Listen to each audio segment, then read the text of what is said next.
What's up, guys? So today I'm going to be talking about customer service. Lately, things have been getting kind of out of control because fourth quarter we got the spike in sales, which means there's going to be a spike in customer service issues as well.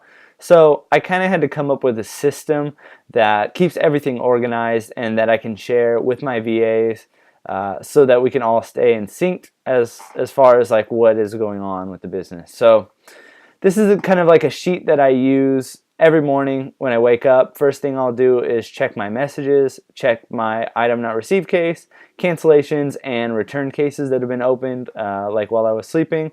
And then I'll add them onto this sheet here and kind of just organize everything to where I don't miss out. So let's jump into the computer and I'll show you exactly what I do. So this is the sheet I'll share with my VAs. The first thing I'll do is put down the start date. So let's say an issue arrives today on the 16th. I'll just put December 16th, and then I'll put down the sales record number here so we know exactly which item it was that sold. Then I'll put down their username. This is going to help us when we need to look back into any of the messages or when I get on the phone with eBay. I'll just go ahead and put their username there. Here I'll put a description of the issue. This is just going to be a brief description just to kind of know what's going on. So in this case I put item not received, label created, item not delivered. So this is something that happens kind of often where the vendor is going to ship the item out, so they print out the label, they put it on the box, and then they're going to have it delivered to the UPS or the FedEx, and it never ends up getting there, and then the item is not received by the customer. So in this column I'll put whether or not a return case or an item not received case is open. In this case I just put no.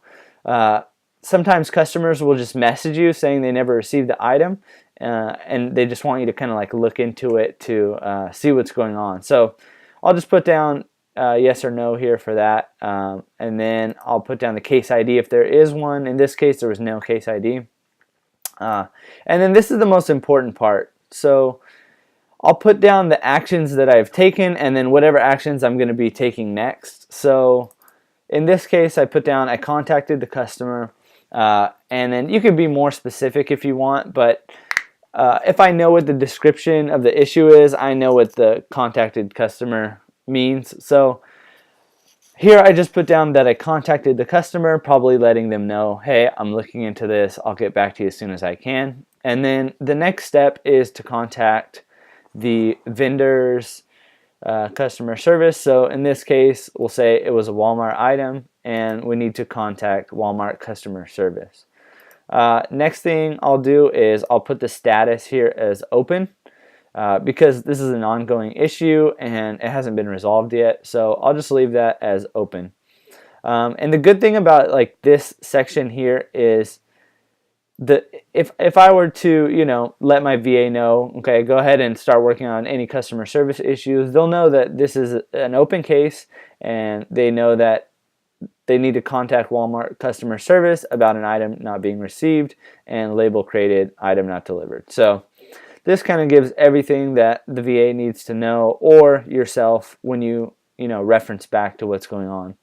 And then here I'll put whether it was a positive, negative outcome, or any other kind of notes on like what happens in the case of this event, customer service event. So I'll add the tracking number here if there's a need for it. Sometimes like say for this instance the customer had said, okay, go ahead and send me another one. Since that one didn't get shipped out, I would put the new tracking number there. I'll just go over, let's see, I'll go over one more. So so this one I had item was damaged shipping. They did open a return case and basically they wanted to return the item. So this is about as big as I'll go as far as like the action steps here. So in this case I just said I contacted the customer and they responded that they would like a replacement. The next thing I did was order the replacement, and I need to upload the tracking, and then the next step was tracking uploaded. Then the following step was watch for delivery, follow up with the customer, and last step was I finalized that the customer had received the item and thanks us. So everything turned out good in that case, so I put down positive. I put the new tracking number here for that item, so this is the tracking number, and I just put F for FedEx, and then I just go ahead and put closed here as the status. So that's pretty much what I do for my customer service. It makes things super easy.